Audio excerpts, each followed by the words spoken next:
రాజేష్ గారు, గంటా శ్రీనివాసరావు గారు ఆయన ఎప్పుడో దాదాపు 3 ఏళ్ళు అవుతున్నట్టుంది, 2.5 సంవత్సరాల పైన అయింది, రిజైన్ చేశారు. విశాఖ ఉక్కు స్టీల్ ప్లాంట్ని ప్రైవేట్ పరం చేస్తున్నారు, దానికి నిరసనగా నేను చేస్తున్నానని చెప్పి ఆ రోజున చేశారు. తర్వాత స్పీకర్ గారిని కూడా నా రాజీనామాను ఆమోదించనని చెప్పి అన్నాడు ఆ రోజున. కానీ స్పీకర్ గారు 3 ఏళ్ళు వెయిట్ చేసి చివరిలో ఇప్పుడు ఇంకో నెల రోజులు ఎలక్షన్ వస్తుంటే ఇప్పుడు దాన్ని ఆమోదించారు. గంటా గారు ఏమంటారంటే రాజ్యసభ ఎన్నికలు వస్తున్నాయి కదా, అందుకని కావాలని చేశారు, నేను దీని మీద న్యాయ పోరాటం చేస్తానంటున్నారు. వన్స్ స్పీకర్ ఆమోదించిన తర్వాత న్యాయస్థానంలో ఆయనకి ఏమైనా ఊరట లభించే అవకాశం ఉందా, నాతో మాట్లాడకుండా చేశాడని చెప్పి అంటున్నారు ఆయన. రెండో విషయం ఏంటంటే వైసీపీ నుంచి బయటకు వెళ్ళిపోయిన 4 ఎమ్మెల్యేలకు కూడా నోటీసులు ఇచ్చారు. మీరు ఎందుకు తెలుగుదేశం పార్టీతో అఫిలియేట్ అయి పనిచేస్తున్నారు కాబట్టి మిమ్మల్ని ఎందుకు రద్దు చేయకూడదని చెప్పి. సేమ్ టైం తెలుగుదేశం కూడా కంప్లైంట్ చేసింది, ఇంకో 4 వైసీపీతో ఉన్నారు కాబట్టి. కానీ వాళ్ళ మీద ఏం తీసుకుంటున్నారో తెలియట్లేదు మనకు చర్యలు. ఇప్పుడు గంటా రాజీనామా ఒక ఇదైతే, రెండో ఇదేంటంటే ఇప్పుడు ఈ 4 మీద ఎవరైతే ఆనం రామనారాయణరెడ్డి, కోటమిరెడ్డి శ్రీధర్ రెడ్డి, వీళ్ళు 4 ఉన్నారు కదా, ఉండవల్లి శ్రీదేవి, మేకపాటి, వీళ్ళ మీద యాక్షన్ తీసుకొని వీళ్ళ మీద కూడా అనర్హత పెట్టేసి వైసీపీతో అంటగాగుతున్న వాళ్ళని వదిలేశారనుకోండి, అది న్యాయస్థానాల్లో దాన్ని సవాల్ చేసే అవకాశం ఉందా, న్యాయస్థానాల్లో వీళ్ళకి అనుకూలంగా వచ్చే అవకాశం ఉందా, లేదా స్పీకరు ఇద్దరికి వేరు న్యాయాలు అమలు చేస్తారా? ఇవాళ ఒక దశాబ్దన్నర కాలంగా, ముఖ్యంగా 20 సంవత్సరాలుగా అనుకోవచ్చు మనం, వైఎస్ రాజశేఖర రెడ్డి గారు ఆంధ్రప్రదేశ్ రాష్ట్ర ముఖ్యమంత్రిగా పదవి బాధ్యతలు చేపట్టిన నాటి నుంచి కూడా ఆయన ప్రభుత్వ హయాంలో నియామకం చేపడ్డ స్పీకర్ సురేష్ రెడ్డి గారి దగ్గర నుంచి మొదలుపెట్టి స్పీకర్ వ్యవస్థ డిగ్నిటీని గ్రాడ్యువల్గా డిటీరియేట్ అవుతా వస్తున్నాయి పరిస్థితులు, పరిణామాలు. రాజశేఖర రెడ్డి గారి హయాంలో స్వయంగా ఆయన ప్రభుత్వ హయాంలోనే ఆ రోజు మిత్రపక్షంగా తమతో అలయన్స్ పార్ట్నర్గా ఎన్నికలకి ముందు ఎన్నికల తర్వాత ప్రభుత్వంలో కూడా భాగస్వామిగా ఉన్న టీఆర్ఎస్ పార్టీ నుంచి 10 మంది శాసనసభ్యుల్ని రాజశేఖర రెడ్డి గారు తనకు అనుకూలంగా మలుచుకున్నారు. వారి అనర్హత పిటిషన్లు ఫైల్ చేస్తే ఆ రోజు స్పీకర్ సురేష్ రెడ్డి గారు కూడా ఇట్లాగే టెన్యూర్ మొత్తం పూర్తవనిచ్చి చివరిలో కొద్ది కాలం మిగిలి ఉండగా 1 నెల 2 నెలల కాలం ఎలక్షన్స్ ముందు వారిని డిస్క్వాలిఫై చేస్తామని వార్నింగ్లు ఇచ్చిన మీద వాళ్ళు రాజీనామాలు చేశారు. అంటే ఇక్కడ ఈ స్పీకర్ కార్యాలయాన్ని దుర్వినియోగపరచడం అనేది ఆ రోజుతో మొదలైంది. ఆ తర్వాత సక్సెసివ్ గవర్నమెంట్లు అన్నీ కొనసాగిస్తూ వచ్చినాయి. దీంట్లో ఎవరిని ఉపేక్షించాల్సిన అవసరం లేదు. ఆఖరికి తెలుగుదేశం ప్రభుత్వ హయాంలో కూడా 23 వైసీపీ శాసనసభ్యుల మీద డిస్క్వాలిఫికేషన్ కోసం ఇచ్చిన నోటీసుల్ని స్పీకర్ శివప్రసాద్ గారు కూడా పరిగణలోకి తీసుకోవాలి. టీఆర్ఎస్ ప్రభుత్వంలో అయితే ఇక అసలు పరాకాష్ఠకు చేరిపోయింది. కాబట్టి ఏంటంటే ఇవాళ స్పీకర్ కార్యాలయాలు వాళ్ళ వ్యవహార శైలి రాష్ట్ర స్థాయి నుంచి జాతీయ స్థాయి దాకా, రాజ్యసభ చైర్మన్గా ఉన్న వెంకయ్యనాయుడు గారి హయాంలోనే తెలుగుదేశం పార్టీకి సంబంధించిన 4 రాజ్యసభ సభ్యులని బీజేపీ పార్టీలో, అంటే వాళ్ళ పార్లమెంటరీ పార్టీనే విలీనం చేసేసారు, రాజ్యసభ శాఖను విలీనం చేశారు. అంటే ఒక్క రాజ్యసభ శాఖ ఎట్ట విలీనం అవుద్ది? లోక్సభలో తెలుగుదేశం పార్టీ ప్రాతినిధ్యం ఉంది, అక్కడ కనకమెడల రవీంద్ర గారు ఆల్రెడీ సభ్యుడిగా తెలుగుదేశం నుంచి ప్రాతినిధ్యం వహిస్తూ ఉన్నారు. అయినా సరే వాళ్ళు బాస్ అనుకున్నారు, చెల్లుబాటు అయిపోయింది. ఇవాళ ఆంధ్రప్రదేశ్ స్పీకర్గా ఉన్న తమ్మినేని సీతారాం గారు, ఈయన పదవి బాధ్యతలు చేపట్టినాక ఆ స్థానానికి మచ్చ తెచ్చే విధంగా ఆయన వ్యవహార శైలి ఉంది. ఆయన భాష, ఆయన హావభావాలు, ఆయన బాడీ లాంగ్వేజ్ ఒక రకంగా ఆ స్థానానికి మచ్చ తెచ్చే విధంగా ఆయన చాలా సందర్భాల్లో పరిదాటి వ్యవహరించారు. సభ్యుల గౌరవాన్ని ఆయనే స్వయంగా భంగం కలిగించే విధంగా వ్యాఖ్యలు చేశారు. ఆయన ఆధిపత్య ధోరణి ప్రదర్శిస్తూ వచ్చారు. ఒక హెడ్ మాస్టర్ లాగా వ్యవహరించారు తప్ప గౌరవప్రదమైన స్థానంలో ఉన్న ఆ సభ్యులు కూడా గౌరవ సభ్యులు అనే అంశాన్ని విస్మరించారు. తనలాంటి శాసనసభ్యులే హెడ్ మాస్టర్ని మీరు చాలా ఎక్కువ గౌరవిస్తున్నారు. అవును, ఆ భాష చాలా ఘోరమైన భాష వాడారు. మాస్టర్లు వాడరు, వాస్తవం అది. కాబట్టి ఏంటంటే ఇక్కడ 100కి 100 పాళ్ళు ఆక్షేపణీయమైన ప్రవర్తిస్తూ వచ్చారు. ఇక్కడ ప్రస్తుత ఈ సారాంశం వచ్చేప్పటికి, ఈ టాపిక్ వచ్చేప్పటికి గంటా శ్రీనివాసరావు గారు రాజీనామా. ఆయన ఒక నోబుల్ కాజ్ కోసం రాజీనామా చేశారు.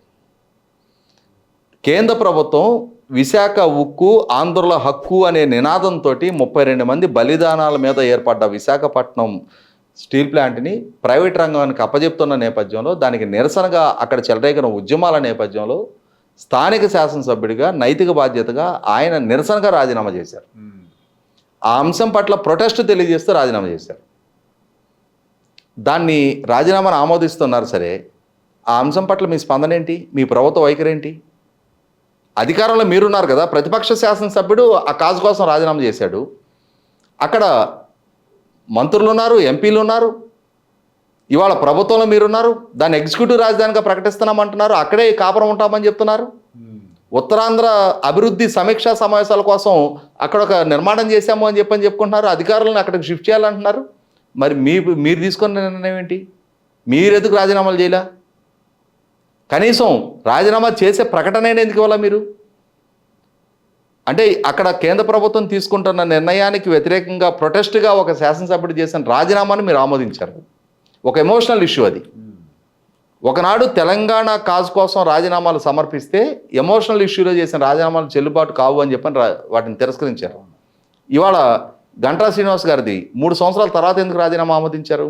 ఒకే ఒక కారణం ఏంటయ్యా అంటే ఈ నెలాఖరికి రాబోతున్న ఫిబ్రవరి ఆఖరికి రాబోతున్న రాజ్యసభ ఎన్నికల నేపథ్యంలో వైసీపీ పార్టీలు అంతర్గతంగా సృష్టించుకుంటున్న సంక్షోభ నేపథ్యంలో గతంలోనే ఎమ్మెల్యే కోట ఎమ్మెల్సీ ఎలక్షన్స్లో ప్రతిపక్ష అభ్యర్థిని గెలుచున్న నేపథ్యంలో రేపటి రోజున రాజ్యసభ ఎన్నికల్లో కూడా తమకు వ్యతిరేక ఫలితాలు వస్తాయేమనే ఒక భయంతో ప్రతిపక్ష పార్టీ బలాన్ని వీలైనంత వరకు తగ్గించే లక్ష్యంతో ఇవాళ ప్రతిపక్ష శాసనసభ్యుడు రాజీనామాను ఆమోదించారు. సరే, అదే ఫార్మాట్లో ఇచ్చిన ఆళ్ల రామకృష్ణారెడ్డి గారు రాజీనామా ఎందుకు ఆమోదించలా? ఆయన కూడా రాజీనామా ఇచ్చున్నారు కదా, మీకే సమర్పించున్నారు కదా, ఎందుకు ఆమోదించలా? అదే సందర్భంలో గంటా శ్రీనివాస్ గారు లేవనెత్తుతున్నట్టుగా కీలకమైన సాంకేతికమైన అంశం, రాజీనామా ఆమోదించే ముందు కన్సర్న్ మెంబర్ తోటి మాట్లాడాలి, నిర్ధారణ చేసుకోవాలి. ఆ దిశగా ఎందుకు అడుగులేదా? ఆయనతో మాట్లాడే ప్రయత్నం ఎందుకు చేయాల? సంప్రదించే ప్రయత్నం ఎందుకు చేయాల? ఇక్కడ ఆళ్ల రామకృష్ణారెడ్డి గారికి గంటా శ్రీనివాస్ గారి మధ్య ఈ వ్యత్యాసం ఎందుకు చూపించే ప్రయత్నం చేశారు? ఇక్కడ ఆళ్ల రామకృష్ణారెడ్డి గారు కూడా తన ఇంటెగ్రిటీని రుజువు చేసుకోవాల్సిన అవసరం ఇక్కడ. ఇప్పుడు రాజీనామా ఆమోదింప చేసుకుంటారా చేసుకోరా? మీరు ఉత్తుత్తి రాజీనామా మీరు సమర్పించారా? నిజంగానే జగన్మోహన్ రెడ్డి గారి పట్ల నిరసన వ్యక్తం చేయటమే మీ లక్ష్యం అయ్యినట్టయితే రేపు రాజ్యసభ ఎన్నికల ఓటింగ్ దాకా ఆగకుండా మీ రాజీనామాను ఆమోదింప చేసుకోకపోవటం అనేది ఆళ్ల రామకృష్ణారెడ్డి గారి మీద ముందు కూడా ఉన్న $1 మిలియన్ ప్రశ్న ఇక్కడ. ఇదే సందర్భంలో ఏం చెప్తున్నారు? వైసీపీ పార్టీ నుంచి కేసీఆర్ నాని గారికి ఎంపీ అభ్యర్థిగా ఇన్ఛార్జిగా ప్రకటన చేశారు. కానీ ఆయన పదవికి ఇంకా రాజీనామా చేయలే. రాజీనామా చేశాను, ఆమోదించాక పార్టీలో చేరతాను అని ప్రకటన చేశారు. కానీ ఆయన తెలుగుదేశం పార్టీకి రాజీనామా చేశారు. కానీ ఎంపీ పదవికి ఈయన సమర్పించిన రాజీనామా ఇంకా ఆమోదం పొందనప్పుడు ఇప్పుడు ఆయన కూడా పార్టీ ఫిరాయింపు కింద డిస్క్వాలిఫై అవ్వాలి. ఆయన కూడా అనర్హుడిగా ప్రకటించాలి. మరి ఆ దిశగా ఏమన్నా మీకున్నాయా ఆశయాలు, ఆలోచనలు ఉన్నాయా? అవతల పార్టీకి రాజీనామా చేసినాకే మా పార్టీలో చేర్చుకుంటామని చెప్పారు కదా మీరు. ఆ పదవులకు రాజీనామా చేయించినాకే మా పార్టీలో చేర్చుకుంటామని చెప్పారు కదా. అసలు ఆయన ఇంకా పార్టీలోనే చేరలేదు, కానీ ఆయన్ని మీరు అభ్యర్థిగా ప్రకటించేశారు. ఇవాళ మీరు తెలుగుదేశంతో సేల్ అవుతున్నారు అని చెప్పని కోటరెడ్డి శ్రీధర్ రెడ్డి గారిని, ఆనవ రామనారాయణ రెడ్డి గారిని, ఉండవల్లి శ్రీదేవి గారిని, మేకపాటి చంద్రశేఖర్ రెడ్డి గారిని ఈరోజు డిస్క్వాలిఫికేషన్ కోసం పట్టుబడతా ఉన్నారు. మరి కర్ణం బలరాం గారు, వలభనేని వంశీ గారు, వాసుపల్లి గణేష్ గారు, మద్దాళి గిరి గారు, మరి ఈ నలుగురు పరిస్థితి ఏంటి? రాపాక వరప్రసాద్ గారు, మరి ఈ 5గురు పరిస్థితి ఏంటి? వాళ్ళని కూడా డిస్క్వాలిఫై చేయబోతున్నారా చేయట్లేదా? చేస్తే 9 మందిని డిస్క్వాలిఫై చేయాలి.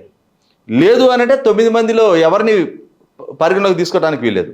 ఇవాళ గంటా శ్రీనివాస్ గారు రాజీనామా ఆమోదించిన పక్షంలో మీరు ఖచ్చితంగా ఆళ్ల రామకృష్ణారెడ్డి గారి రాజీనామా కూడా ఆమోదించి తీరాలి. ఇది తర్వాత అర్థమవుతున్నది ఏంటి అంటే 151 మంది ఎమ్మెల్యేలు మేము గెలుచుకున్నాము అని చెప్పని అతిశయంతో ఉన్న జగన్మోహన్ రెడ్డి గారు 3 స్థానాలకు రాజ్యసభ సభ్యులను గెలిపించుకోలేక ఈ విధమైన దిగజారుడు కార్యక్రమాలకు ఆయన దిగజారటం, ఆయనకి స్పీకర్ కార్యాలయం వంతబాడటం అని అంటే 100కి 100 ఇది ఆ వ్యవస్థలు వాటి ద్వారా సంక్రమించిన అధికారాలని దుర్వినియోగపరచుకోవటమే. ఖచ్చితంగా ప్రజలు రాజ్యాంగబద్ధ పదవుల్లో వాళ్ళని కూర్చోబెడితే ఇవాళ ఆ రాజ్యాంగబద్ధ పదవుల ద్వారా సంక్రమించిన అధికారాలను దుర్వినియోగపరుస్తా వ్యవస్థలకే అవమానకరంగా ఇటువంటి వ్యవహార శైలి ఎంచుకుంటా ఉన్నారు. అన్నిటికన్నా ముఖ్యంగా ఇవాళ విశాఖపట్నం స్టీల్ ప్లాంట్ అంశంలో రాజీనామా ఆమోదింప చేసుకొని గంటా శ్రీనివాస్ గారు విశాఖపట్నంలో ఒక హీరోగా చలమనవుతున్నారు. మీరు ఆయన ఏదో ఈ నెల రోజులో రాజ్యసభ ఎన్నికలో ఓటు నుంచి దూరం చేశామనుకుంటున్నారేమో, కానీ రేపటి రోజున ప్రజా కోర్టులో మిమ్మల్ని ఒక దోషిగా ఆయన రాజీనామానే అక్కడ మీకు ఎదురుగా ఒక ప్రశ్నార్థకంగా నిలబడబోతుంది. మీ పరిస్థితి ఏంటి, మీ వైఖరి ఏంటి అనేది ప్రజల ముందు మిమ్మల్ని ఖచ్చితంగా నిలదీసే స్థాయిలో ఆ రాజీనామా, మీరు ఆమోదించిన రాజీనామానే రేపటి రోజున మిమ్మల్ని దోషులుగా ఎస్టాబ్లిష్ చేయడం ఖాయం. ఓకే అండి, థ్యాంక్ యూ.